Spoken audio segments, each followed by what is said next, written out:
자, 좀 이따 다시 얘기합시다. 자, 오늘 일단 사이값 정리 마무리하러 가자. 자, 사이값 정리. 사이값의 정리는요.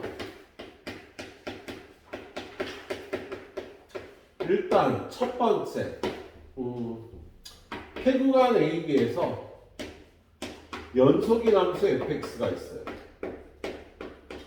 폐구간에서 연속인 함수 fx가 있다. 그런데 얘가 A에서의 함수값과 B에서의 함수값이 다르면 FA와 FB 사이의 임의의 값 K에 대해서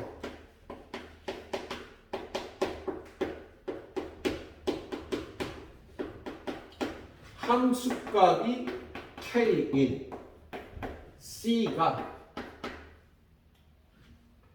개구간 AB에 적어도 하나 존재한다. 이걸 사이값 정리라고 해요. 예? 그림으로 그리면 여기가 A고 여기가 B인데 A부터 B까지 fx라는 함수가 연속 함수여야 돼. 그래서 연속 함수여야 돼. 이런 식으로.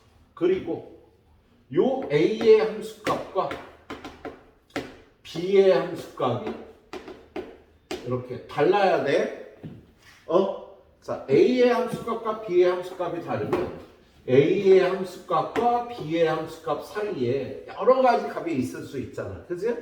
그 중에 어떤 값을 K로 잡던 임의의 값 K라는 거 FA하고 FB 사이에 어떤 값을 잡던 함수값이 얘가 되는 존재가 AB 사이에 있다.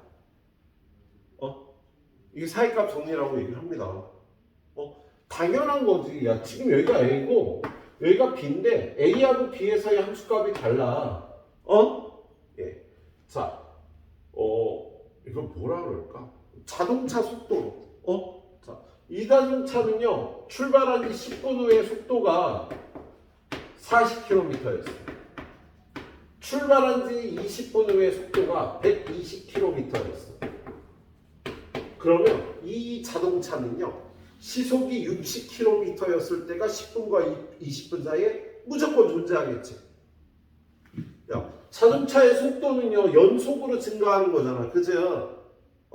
그래서 60km였을 때가 반드시 있다고, 80km였을 때도 반드시 있고 100km였을 때도 반드시 있을 거라고. 그게 사이값 정리야. 이게 연속적으로 증가하니까 그 중간에 요 사이의 값을 함수값으로 갖는 존재가 요 사이에 반드시 있을 거다 라는 뜻이 되겠습니다. 예. 자, 그런데 얘를 활용한다 그러면 활용은 뭐냐면 함수값이 다른데 하나는 양수고 하나는 음수일 때야.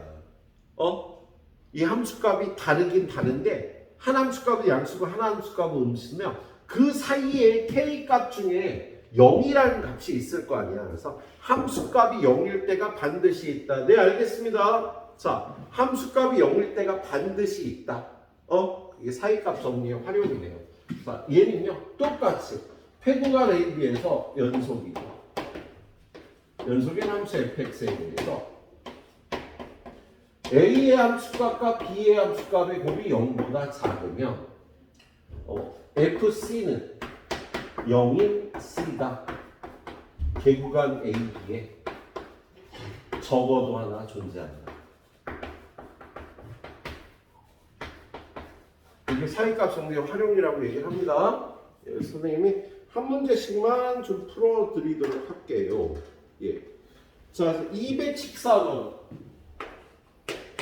자, 214번 문제 보면 거기 얘는 사이값 정리의 활용을 얘기하는 문제예요. 그래서 자, 2x 세제곱 마이너스 x 제곱 마이너스 x 마이너스 5요. 얘가 오직 하나의 실근을 가질 때 이 실근이 존재하는 구간을 따지래. 그럼 얘는 거기 나와 있는 값들을 기준으로 마이너스 1, 0, 1, 2, 뭐 이렇게 돼 있잖아. 얘를 fx라고 놓고 마이너스 1의 함수값, 0의 함수값, 1의 함수값, 2의 함수값을 따져보는 거야. 마이너스 1 집어넣으면 마이너스 2, 마이너스 1, 플러스 1, 마이너스 3은 마이너스 5. 0 집어넣으면 마이너스 3. 그지? 근데 음수잖아. 그지? 음수. 부호가 바뀌는 대답을 찾아야지. 1 집어넣으면 마이너스 3. 2 집어넣으면 16 마이너스 4 마이너스 2 마이너스 3이 돼서 7이 돼서 2라고 2에서 함수값의 부호가 다르잖아. 그럼 요 사이에 0이 되는 값이 반드시 존재하겠지? 그래서 얘는 개구간 1, 2에서 반드시 0이 되는 근이 존재한다. 예, 사이값 정리보다는 사이값 정리 활용으로 풀어주는 문제예요. 자, 그 다음에 218번. 자, 218번 문제 보니까 함수값들을 가르쳐줬어. 얘가 보니까 마이너스 2, 마이너스 1, 0, 1, 2, 3에 대해서 마이너스 2에선 마이너스 1, 마이너스 1에선 플러스 1, 0에선 2, 1에선 마이너스 1, 그 다음에 2에선 2, 3에선 4. 그러면 이렇게 부호가 바뀌는 지점에서는요 반드시 근이 있을 거 아니에요. 그죠? 그래서 반드시 3개 이상의 근이 있는 거야. 여기서 없을 수도 있고 2개가 있을 수도 있는데 확실히 있다고 얘기는 못하니까.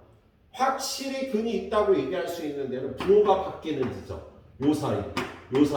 요 사이가 함수값의 부호가 바뀌니까 요 지점에 반드시 근이 있다고 얘기를 할 수가 있겠다. 알았죠? 예, 그래요. 그래서 이렇게 유형 2개 뚝딱 가지고 마지막 것도 풀 수 있으면 풀어봐. 예, 그리고 시험 대비해서 앞에서부터 쭉 살펴보면서 모르겠는 거 있으면 체크해 놓고 하고. 자, 마지막 유형은 우리 방학 때 이거 공부했던 거 기억날 것 같아. 그냥 자, 그림을 그려보면서 보겠습니다. 223번. 자, 여기 사이값 정리야. 이거 사이값 정리 활용 문제가 아니라 사이값 정리 문제예요. 그래서 예, 학교 선생님에 따라서 이런 문제를 내기도 해요. 확률은 높지 않습니다. 25% 정도 이하. 그 정도가 되는데 수능에는 중요한 내용입니다. 네.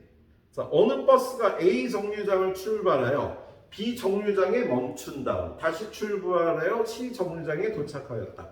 그럼 이 버스의 속도는요. A 정류장, B 정류장, C 정류장에서 제로였겠지. 속도가. 정지했다고 했으니까. 그래서 이 버스의 속도는 A, B, C에서 제로였던 거야. 속도가. 그지? 그런 다음에 속도가 늘었다 줄었다 늘었다 줄었다 이렇게 했겠지. 그죠?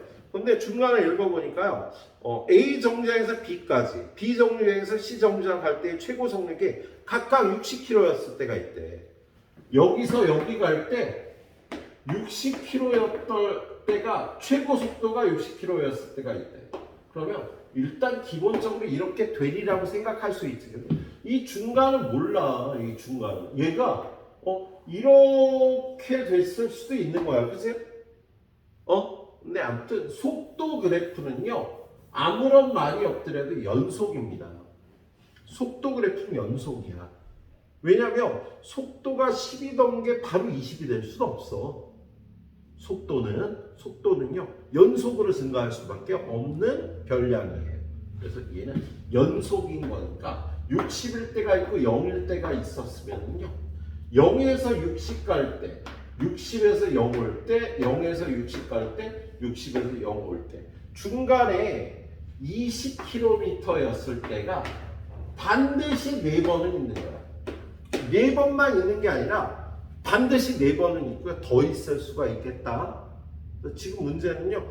20km였을 때가 순간은 적어도 몇 번이다. 그래서 4번, 4번이 답이 되는 거예요. 지금 이 문제는 그렇게 생각하고 풀어줘야겠다.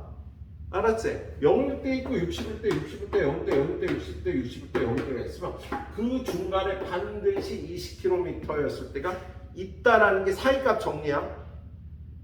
이게 사이값 정리야. 사이값 정리 활용 아니고 처음에 설명했던 그 내용이 되겠네요. 그래서 선생님 이렇게 가이드 마무리하고요. 예.